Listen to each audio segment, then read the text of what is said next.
I am utilizing the Bid Integrations plugin to establish a connection between these two platforms. Let's go to Bid Integration Dashboard. Create integrations. Search and select eForm. Choose a form. Next. Now here search and select GetGist.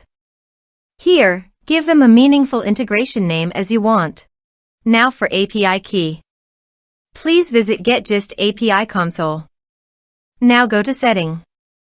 Then click on API key under the setting.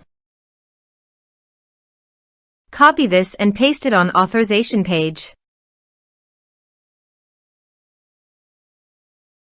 Now click on Authorize. Authorization successfully done. Click Next. Choose user type. Now map the fields.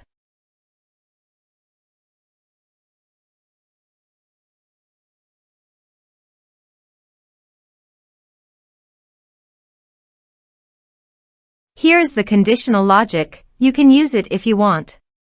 If the condition matches, then the data you will send to GetGist. Then click Next.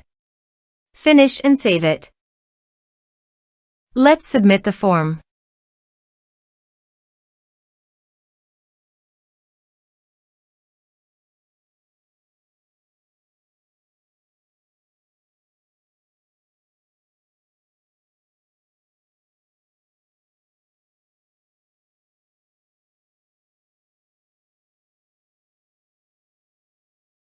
Submit it. Form submitted successfully. Now let's go to the GetGist. Here is the data that came into GetGist through the integration. Thanks for watching.